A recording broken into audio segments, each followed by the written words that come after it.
ঈদের ছুটিতে বিনোদন কেন্দ্রে দেখা গেছে রাজধানীবাসীর ভিড়। পরিবার পরিজন নিয়ে তারা ছুটছেন ঢাকার এক পাশ থেকে অন্য পাশে। চিড়িয়াখানার খবর রাখছেন আমাদের সহকর্মী শাহরিয়ার ইমতিয়াজ, যুক্ত হচ্ছেন আমাদের সাথে। শাহরিয়ার, ভিড় কেমন দেখছেন আজ? এবং আপনি তো এর আগেও দুদিন চিড়িয়াখানায় গেলেন, সে তুলনায় আজ ভিড় কেমন এবং চিড়িয়াখানার সার্বিক ব্যবস্থাপনা নিয়ে যারা দর্শনার্থী আছেন তারা সন্তুষ্ট কিনা জানাবেন। ধন্যবাদ ফারজানা। ঈদের 2 দিন পরে এসে কিন্তু ভিড় কমেনি, বরং আরো বেড়েছে। রোদ গরম সবকিছুকে উপেক্ষা করেই আসলে দর্শনার্থীরা এসেছে এবং আমরা এখানকার যারা দর্শনার্থীরা এসেছে তাদের সঙ্গে কথা বলে যেমনটা দেখেছি, শুধুমাত্র যে ঢাকা থেকে এসেছে তেমনটা কিন্তু নাই, ঢাকার বাইরে থেকেও অনেক দর্শনার্থীরা এসেছে। কেউ নারায়ণগঞ্জ থেকে এসেছে, কেউ ফরিদপুর থেকে এসেছে, দেশের নানা প্রান্ত থেকে দর্শনার্থীরা এসেছে। যেহেতু ঢাকা পুরোপুরি ফাঁকা, তো এখন এই সুযোগটাকে কাজে লাগিয়ে এবং একই সাথে যেহেতু কিছুটা ছুটি আছে, যেহেতু এই সময়টাকে তারা আসলে কাজে লাগাতে চায়। আমি কিছু দর্শনার্থীদের সঙ্গে কথা বলতে চাই। কিছু ভাই, আপনি তো এসেছেন এখানে, কাকে নিয়ে এসেছেন এবং চিড়িয়াখানাটাই কেন এসেছেন? চিড়িয়াখানাতে আসছি আসলে বাচ্চাদের কিছু নতুনত্ব দেখার জন্য, যে জীব বৈচিত্র্যের সাথে পরিচয় হওয়ার জন্য। আর আমি আসছি মূলত আমার মেয়ে দেন আমার বোনের ভাগ্নিদেরকে নিয়ে আর কি ঘুরতে আসছি।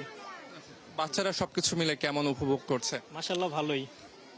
ঠিক আছে, ধন্যবাদ। তো ফারজানা, যেমনটি শুনছিলেন আর কি, যে এখানকার যারা এর আগে আমরা বলছিলাম যে দর্শনার্থীরা যারা এসেছে, কারণ যারা শিশুরা এসেছে চিড়িয়াখানাতে আমরা দেখেছি যে পরিবার পরিজনে বেশিরভাগ যারা এসেছে পরিবার পরিজনে, বিশেষ করে শিশুদের সংখ্যা এখানে সব থেকে বেশি, কারণ শিশুদের আগ্রহের একটা অন্যতম জায়গা থাকে বিভিন্ন পশু পাখি এগুলোকে নিয়ে। তারা এগুলো বিভিন্ন হয়তো ফোনে দেখেছে বা টেলিভিশনে দেখেছে, কিন্তু সরাসরি দেখানোর জন্য এখানকার যারা অভিভাবক এসেছে তারা যেমনটি বলেছে যে তাদের যারা শিশুরা আছে তাদেরকে এই যে বাস্তবের সঙ্গে বিভিন্ন পশু পাখির সঙ্গে পরিচয় করিয়ে দেওয়ার জন্য তারা এখানে এসেছে। এবং এখন পর্যন্ত যদি বলি যে প্রত্যেকটা খাঁচার সামনে কিন্তু দর্শনার্থীদের উপচে পড়া ভিড় রয়েছে। আমরা বিশেষ করে যদি বলি যে বাঘ, হরিণ এবং সিংহ, ভাল্লুক, এইগুলো খাঁচাগুলোর সামনে দর্শনার্থীদের সংখ্যা উপচে পড়া ভিড় রয়েছে। এবং এখন পর্যন্ত যদি বলি যে যারা শিশুরা দেখতে এসেছে, বিশেষ করে শিশুরা, তারা কিন্তু এই প্রাণীগুলোকে বাস্তবে দেখতে পেয়ে কিন্তু এখন পর্যন্ত উচ্ছ্বাস উদ্দীপনা